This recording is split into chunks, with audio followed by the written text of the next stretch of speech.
This story is my best friend Chloe's story, but somehow I got brought into the craziness of her ex-boyfriend. Chloe was 14 at the time, when she got together with her boyfriend named Alex. Even from the start, he was very abusive. He would call her things that I don't want to even repeat. Once they got deeper into the relationship, he would slowly push all of her friends, including me, away. When she had broken up with him on one of the many times, she FaceTimed me randomly. We weren't really friends at this time, but I had still a bad feeling, so I decided to answer it. When I answered her FaceTime, she had whispered that Alex was at her window, and in the call, you could hear him knocking on her window. Her room was in the basement, so it was a very small window. He would have to lay down or crouch to knock on it. This scared me, so I told her to call the police or go upstairs and get her mom, but she was frozen in fear, and she wouldn't even answer my questions. I went out and told my dad, just in case of an emergency. Once she didn't hear knocking for 15 minutes, we thought he left. I saw the horror on her face when I then heard the window break open. It was Alex trying to climb through the window. I quickly texted her mom while still on the phone with her. All you could hear was Chloe's screams and her telling him to leave. When he had noticed she was on the phone with someone, he accused her of being on the phone with a boy. When she had told him it was me, he freaked out, though still trying to go in the window while cussing me out. Chloe slapped him in the face, doing anything she could to get him to leave. I felt relieved when I heard her mom yell her name, with Alex leaving out the window, and he was gone. They called and talked to the police, and so did I, since I was a witness in the phone. A police report was made, but sadly, that wasn't the end of this. She got back together with him, out of fear for her family, as he would threaten to kill them. Chloe had been held at gunpoint through physical assault, sexual assault, and also emotional assault. After they broke up for the last time, he then turned his focus onto me. He would try to text me, and he would try to get with me. I ended up blocking him and reported his account. We had seen him a few times after all this. The last encounter I had with him was at a fair in our hometown. Me and Chloe were walking around, and we were looking for a ride to go on. And that's when I saw him. He was staring at us. I felt immediately uncomfortable, and stupidly, I told Chloe, and I pointed at him. After that, they started walking over to us. The look in his eyes didn't even look human. He looked plain evil. We ran away. We went all the way to my house, which was blocks away. We haven't seen him since, but I really do fear for anyone who becomes romantically involved with him. I used to be one of those girls who ignored all of the red flags when it came to the men in my life. I was so desperate to find the perfect man for me. Then I always tried to make excuses and also rationalizations for their behaviors. This is the perfect story to educate young women to never ignore that voice in the back of your head, the one that's screaming something's off here. Needing love just isn't worth the risks. 12 years ago, I was a high school graduate. I definitely fell in the wrong crowd. Made sure to graduate. I had just gotten out of an emotionally abusive relationship, and one of my girlfriends asked me if I wanted to go out and get my mind off things. We weren't old enough to drink. Not that it stopped us, but we decided to go hang out at the park, just outside of the town, and hike some trails. We arrive at this park, and then she surprises me with two of her friends that I've never met. Young, about our age, and they're the attractive bad boy type look. My weakness at the time, of course. Right away, one guy walks right over to me, and he introduces himself. We'll call him Mark. He's immediately forward. I'm vulnerable. I don't even know or care what the red flags are at the time. I eat that attention right up. Hey, do you love to party, smoke, and drink? I consider this light stuff. It was basically about the same things, so we immediately became inseparable. During this time, I began to notice some weird things that I'd never seen before. Mark would disappear while I was asleep. Sometimes my car would be gone, and my wallet too. I finally brought it up, because he didn't come back in time for me to go to work, so it was officially an issue for me. He then would find some weird excuses, like my mom needed something from the store. I got called into work, Weird things like this happened for a year. Then his mother kicked him out of her house. I was living with my parents at the time, so I asked them if he could come stay for a bit, and they agreed because my parents are good people. My dad and his wife are far from poor, but they aren't rich. As Mark stayed at our house, we noticed all sorts of things disappear. Same stuff with my car, and never telling me where he was going or asking to use it. I needed to know what was going on, so I tore my bedroom apart. I found a crack pipe fully loaded under my mattress, and I called him immediately about it. What the fuck is this? Where are you and where's my car? So of course he comes back to apologize, and he says he wants to get help. He'll stop whatever he has to do. So of course, I'm 19 and I think I'm in love, so I believe what he says. I ended up getting an apartment not too far away from my parents, and we go live there, because my parents have finally decided that they don't like Mark. They see it for what it is, but I don't. We partied hard and I dropped out of college. I found myself pregnant at 20 years old with Mark's baby. By this time, I'm supporting us, financially, as well as his drug habit, because I thought this is what I had to do for my unborn kid. As habit gets so out of control that he actually starts robbing people. He committed criminal trespassing, grand larceny on my parents, and my childhood house. Still to this day, he denies it, but he pled guilty because his lawyers said it was the best idea at the time. I'm very pregnant at this point. One day, I'm at work in the middle of my 10-hour shift, and I get a Facebook message from a strange woman, claiming she saw my car drive away from her house. After a bunch of her electronics went missing, and she's calling the police if she doesn't get it all back by 5 p.m. that day. He drops me off, so I have no way to get anywhere or to do anything. I called his phone and I told him what this lady said, but he denies it. Whatever. And then he pulls up at the end of my shift, sweating like he ran a marathon, and my car has no gas in it. After some loud exchanges from me, he tells me he took everything to the trap house, and he traded it for drugs. So here I am, about to pop, driving him to the trap house. I pull up, and he then says, "What am I supposed to do? You don't have any money."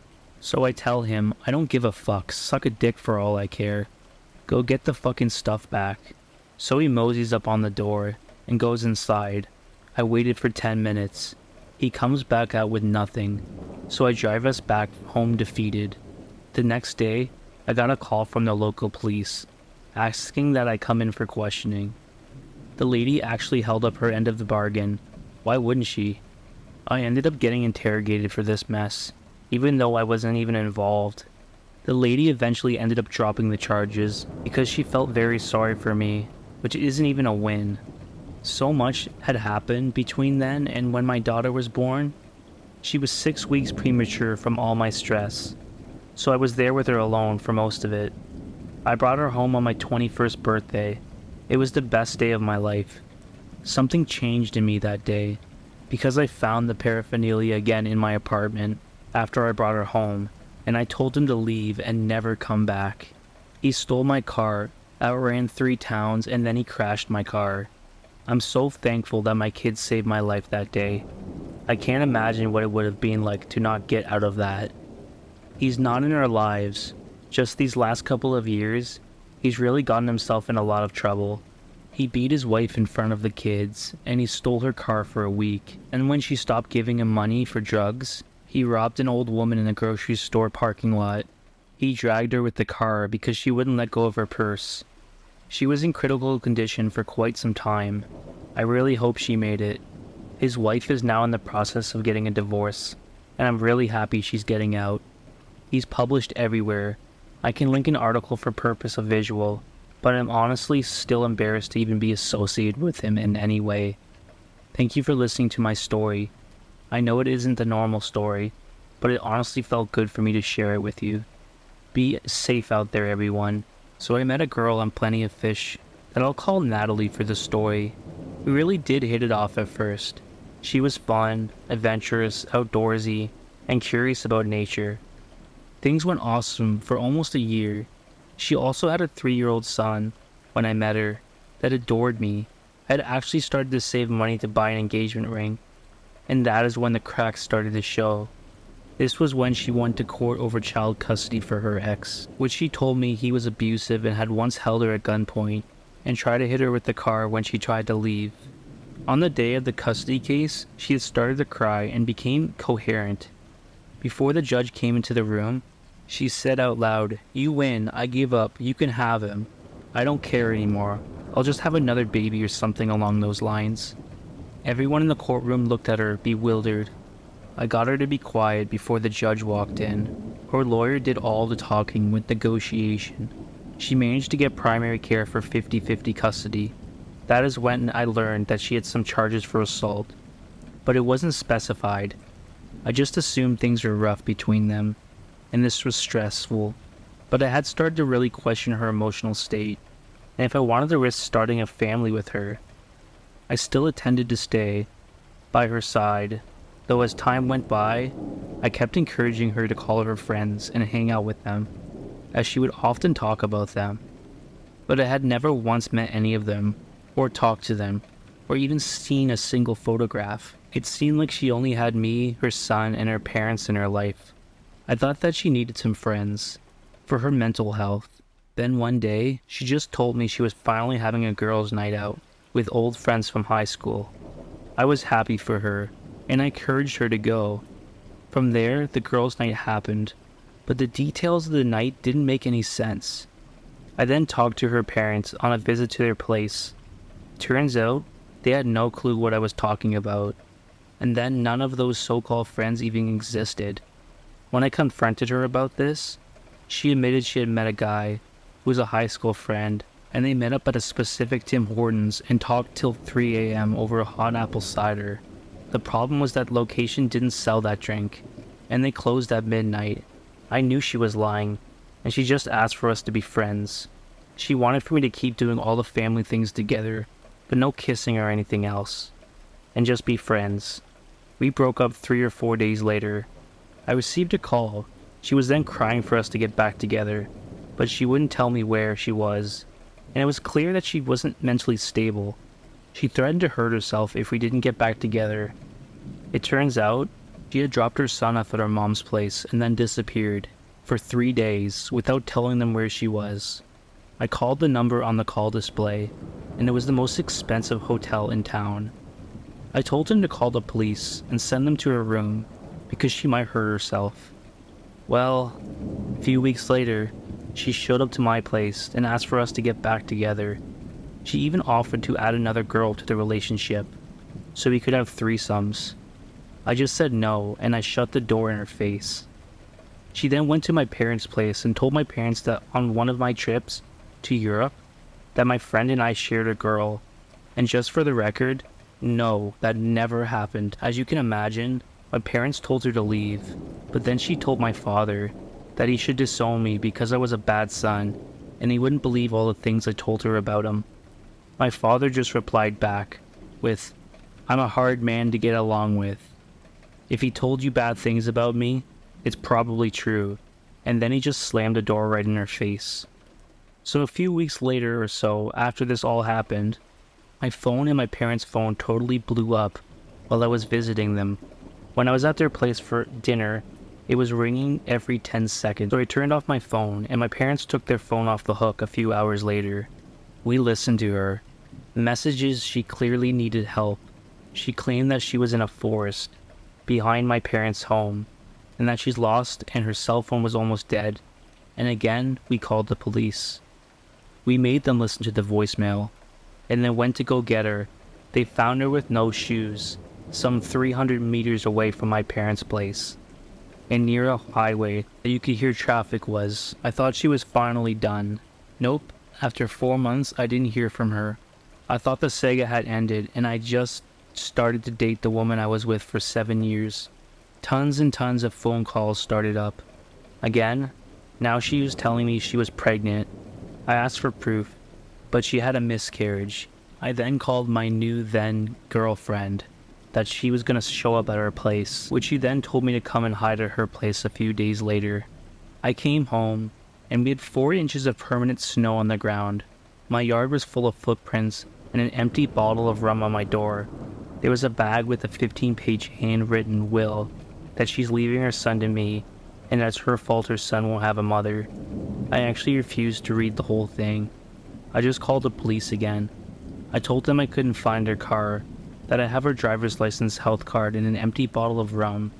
They informed me that they already have her, and that they would send some officers to get her stuff. As I hung up, my neighbor came out and told me that earlier in the morning, he had heard her whimpering in my yard, and that he actually saw her under my deck.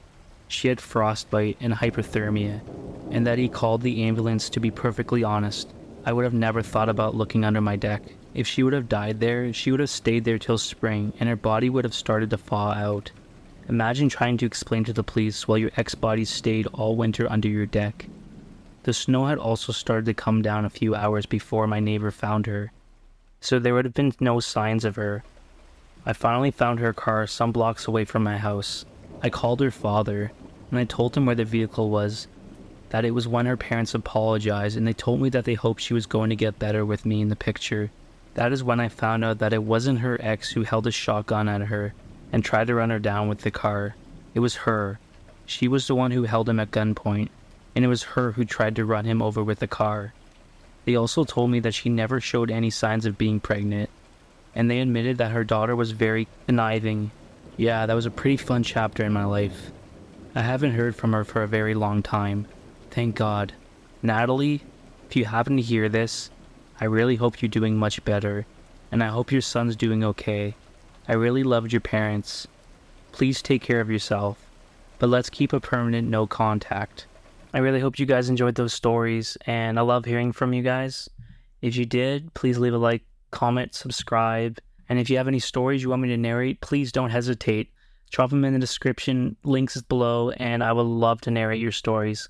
That being said, as always, stay depraved.